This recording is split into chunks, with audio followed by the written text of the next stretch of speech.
Video like जरूर कर लीजिए और ऐसे वीडियो लगातार फ्री में पाने के लिए चैनल को तुरंत सब्सक्राइब कर लीजिए और बेल आइकन को जरूर टैप कर लीजिए ताकि आगे भी सारे वीडियो आपको मिलते रहे। यूट्यूब में फॉलो करते हैं तो प्लीज ये वाला फ्री टेलीग्राम चैनल जरूर ज्वाइन कर लीजिएगा। सारे नोटिफिकेशन सारे अपडेट यहीं पे आते हैं, ध्यान रखिए। नमस्कार दोस्तों, एग्जाम प्रिपरेशन में मैं प्रियंका एक बार फिर से आप सभी का स्वागत करती हूँ।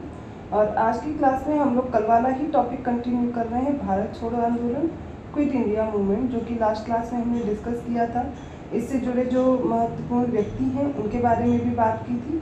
आज उससे आगे जो इम्पोर्टेंट डेट्स हैं इस आंदोलन में वो देखेंगे। तो मॉडर्न इंडियन हिस्ट्री की ये क्लास डेली दोपहर 1 बजे आती है। बहुत जल्दी ये क्लास खत्म होने वाली है। और आप लोग से मैंने पूछा था कि आपको आगे जो भी सब्जेक्ट पढ़ना है कमेंट करते रहिए। जो भी आप ज़्यादा कमेंट करेंगे जिस सब्जेक्ट के लिए, वही सब्जेक्ट में आपको स्टार्ट कर दूँगी। इसके अलावा इंडियन ज्योग्राफी कंप्लीट हो चुकी है सब्जेक्ट वाइज सीरीज़ में, और प्लेलिस्ट में क्लासेस ऐड हैं, वो आप देख सकते हैं। आप लोग बार बार कमेंट कर रहे हैं कि जो नाइट वाली क्लास है टेस्ट सीरीज़ MCQs वाली, वो प्लेलिस्ट नहीं मिल रही है। तो प्लेलिस्ट में आप देखिए RO 2023 का री एग्ज़ाम और UP PCS को बना करके एक प्लेलिस्ट बनी हुई है। उसमें सारी क्लासेस मैं एक ही जगह ऐड कर रही हूँ, आप उसमें देख सकते हैं रात वाली क्लास। अगर और भी कोई कंफ्यूजन है तो आप कमेंट करके पूछिएगा, मैं आपको प्लेलिस्ट सेव कर दूँगी। बाकी आप चैनल पर विजिट करेंगे, आसानी से सारी प्लेलिस्ट मिल जाएंगी। इससे पहले भी जो क्लासेस कराई गई हैं आप उनको भी रिवाइज कर सकते हैं। इसकी PDF प्राप्त करनी है, अदर कोई कोर्स ज्वाइन करना है, आप RO री एग्ज़ाम की प्रिपरेशन कर रहे हैं, UP PCS की प्रिपरेशन कर रहे हैं, अदर स्टेट PCS को फॉलो कर रहे हैं, तो जिस भी एग्ज़ाम की आप प्रिपरेशन करना चाहते हैं, एक बेहतर कंटेंट के लिए, बेस्ट मटेरियल के लिए आप स्टडी फॉर सिविल सर्विसेज से अपने कोर्स को परचेज कर सकते हैं। डिस्क्रिप्शन बॉक्स में मैंने नंबर दिए हैं, आप कॉल या व्हाट्सएप मैसेज करके जानकारी ले लीजिए। अदरवाइज गूगल प्ले स्टोर पर जाना है, स्टडी फॉर सिविल सर्विसेज के ऐप को डाउनलोड कीजिए।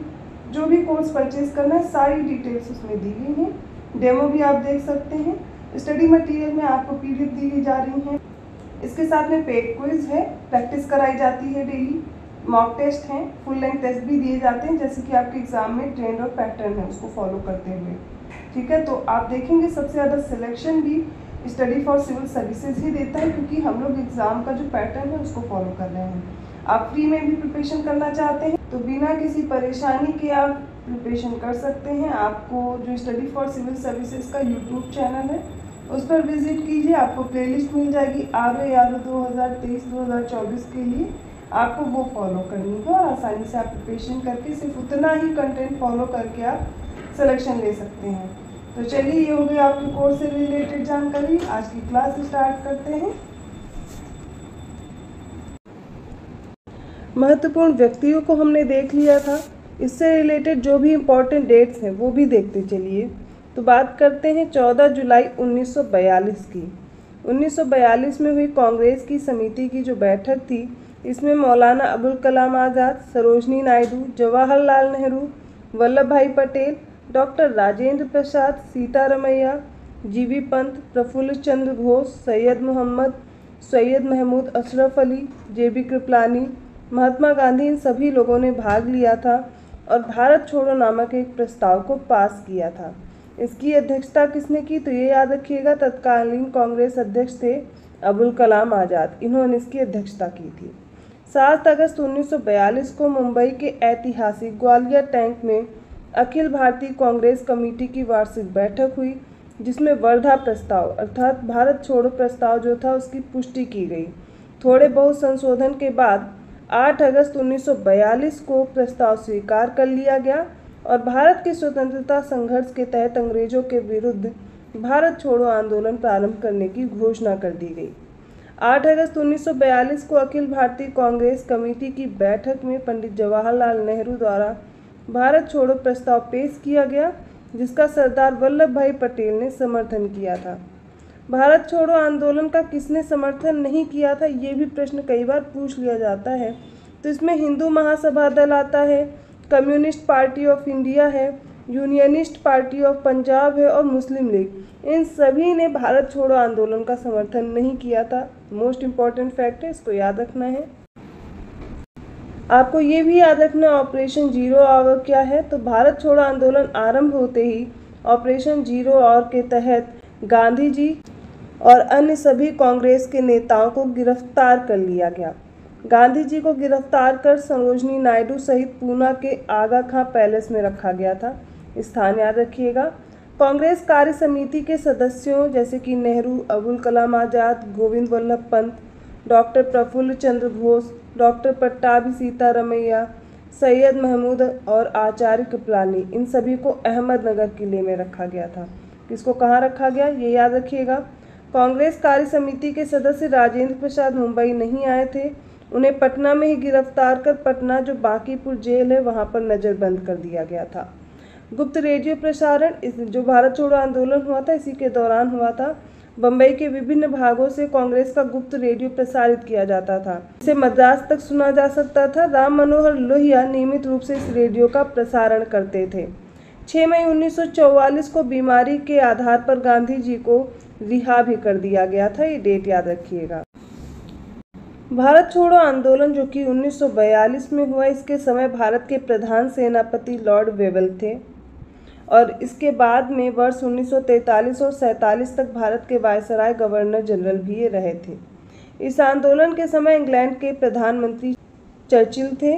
कांग्रेस द्वारा भारत छोड़ो आंदोलन का जो प्रस्ताव है पारित करते समय कांग्रेस अध्यक्ष मौलाना अबुल कलाम आज़ाद थे। वे वर्ष 1940 के रामगढ़ अधिवेशन में कांग्रेस के अध्यक्ष बने थे और 1941 से 45 के मध्य 5 वर्षों तक कांग्रेस का कोई वार्षिक अधिवेशन नहीं हुआ था। इसी कारण से 6 वर्षों तक अबुल कलाम आज़ाद ही कांग्रेस के अध्यक्ष बने रहे थे। वे स्वतंत्रता पूर्व भारतीय राष्ट्रीय कांग्रेस के सबसे लंबे समय तक सबसे नाजुक दौर में अध्यक्ष रहे। महात्मा गांधी के भारत छोड़ो आंदोलन के दौरान अमेरिकी पत्रकार थे लुई फिशर, ये महात्मा गांधी के जीवनीकार थे और उन्हीं के साथ रहे थे। अमेरिकी बुद्धिजीवी Pearl Buck, Edgar Snow, ML सुरमेन, नॉर्मन थॉमस, इनके साथ लुई फिशर ने स्वतंत्रता की मांग भी की थी। भारत छोड़ो आंदोलन जो कि 1942 में हुआ, इससे उत्पन्न दंगे बिहार, उत्तर प्रदेश, तब इसको संयुक्त प्रांत बोलते थे, इसमें सबसे अधिक व्यापक रहा था और यहाँ विद्रोह जैसा माहौल बन गया था। पूर्वी यूपी में आजमगढ़, बलिया, गोरखपुर, बिहार में गया, भागलपुर, सारण, पूर्णिया, शाहबाद, मुजफ्फरपुर और चंपारण स्वतः स्फूर्ति जन विद्रोह के केंद्र बन गए थे। 1942 का अगस्त आंदोलन किसानों के बीच काफ़ी व्यापक हो गया था। किसानों के अंशकालिक जत्थे दिन में खेती करते थे और रात को तोड़फोड़ की कार्यवाही में भाग लेते थे। उनकी उग्रता की प्रबलता इस कदर थी कि कई अर्थों में 1857 का स्मरण कराती थी। इसलिए तत्कालीन ब्रिटिश प्रधानमंत्री चर्चिल को भेजे गए एक तार में तत्कालीन जो वायसराय था लिंलिथिगो, इसके द्वारा आंदोलन को 1857 के बाद का सबसे गंभीर विद्रोह कहना पड़ा था। भारत छोड़ो आंदोलन के दौरान जयप्रकाश नारायण ने हजारीबाग के सेंट्रल जेल से फरार होकर के भूमिगत गतिविधियों को संगठित किया था। योगेंद्र शुक्ल जयप्रकाश नारायण के साथ ही 9 नवंबर 1942 जो कि दिवाली का दिन था, ये हजारीबाग जेल से भागे किंतु मुजफ्फरपुर में गिरफ्तार कर लिए गए थे और पटना लाए गए थे। भारत छोड़ो आंदोलन के दौरान मुंबई के कांग्रेस सम्मेलन को संबोधित करते हुए गांधी जी ने भाषण भी दिया था। उसके बारे में पट्टाभी सीतारमैया ने लिखा है कि वास्तव में गांधी जी उस दिन अवतार और पैगंबर की प्रेरक शक्ति से प्रेरित होकर भाषण दे रहे थे। राष्ट्रीय स्वयंसेवक संघ 1942 के भारत छोड़ो आंदोलन से पृथक रहा था, दूर रहा था और वर्ष 1940 से लेकर के विदेशी सत्ता के 1947 में समाप्त होने तक किसी भी राष्ट्रीय आंदोलन में संघ की कोई भूमिका नहीं निभाई थी। अरुणा असफ अली ये प्रसिद्ध भारतीय स्वतंत्रता सेनानी थे। उन्होंने वर्ष 1942 में भारत छोड़ो आंदोलन के दौरान मुंबई के ग्वालियर टैंक मैदान में कांग्रेस के झंडा फहराने के लिए इन्हें हमेशा याद किया जाता है। अरुणा असफ अली, उषा मेहता, जयप्रकाश नारायण जिन्हें लोकनायक की उपाधि दी गई, राम मनोहर लोहिया आदि ने कांग्रेस के सभी बड़े नेताओं की गिरफ्तारी के बाद भूमिगत रह करके 1942 का जो भारत छोड़ो आंदोलन है इसका नेतृत्व किया था। यह आंदोलन एक महत्वपूर्ण विशेषता रखता है क्योंकि देश के कई स्थानों पर समानांतर सरकार की यहाँ पर स्थापना भी की गई थी। 1944 में भारत छोड़ो आंदोलन को कुचल दिया गया था और अंग्रेजों ने यह कहते हुए तत्काल स्वतंत्रता देने से इनकार कर दिया था कि स्वतंत्रता युद्ध की समाप्ति के बाद ही दी जाएगी।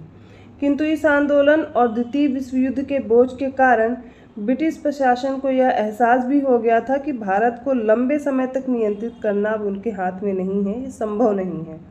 गंगाराम और खीमदेव नामक 2 भाई थे, ये भारत छोड़ो आंदोलन के दौरान शहीद हुए थे। तो ये आज की जो क्लास है ये भारत छोड़ो आंदोलन को मैंने कंप्लीट किया है। आई होप आपको समझ में आया होगा। किसी भी फैक्ट में किसी भी प्रकार का डाउट है आप हमने पूछ सकते हैं। शॉर्ट नोट्स एग्ज़ाम के लिए ज़रूर प्रिपेयर करते रहिए। जो भी बच्चे नोट्स बना रहे हैं उन्हें क्या करना है, जो भी डेट्स आपको नहीं याद हो रही हैं या फैक्ट्स जो आपको याद नहीं है, बस उन्हें लिख करके आप याद कर सकते हैं। अगर वीडियो अच्छा लगा तो प्लीज़ लाइक कीजिए, चैनल को सब्सक्राइब कीजिए अगर अभी तक आपने सब्सक्राइब नहीं किया है। अदर वीडियोज़ के नोटिफिकेशन आसानी से मिल जाए तो बेल आइकन प्रेस करना मत भूलिएगा। और लोगों को भी शेयर करते रहिए। इसकी PDF चाहिए, अदर कोई कोर्स ज्वाइन करना है तो सामने आपको नंबर दिए गए हैं, इन पे आप कॉल या मैसेज करके जानकारी ले सकते हैं। अदरवाइज़ आप गूगल प्ले स्टोर से आसानी से अपना कोर्स परचेज़ कर सकते हैं। और ज्ञान से कूपन कोड अप्लाई करना मत भूलिएगा, तुरंत आपको 20% का डिस्काउंट भी मिल जाएगा। तो ऐसी ही और जानकारी के साथ मैं मिलती हूँ अगली क्लास में। तब तक के लिए धन्यवाद।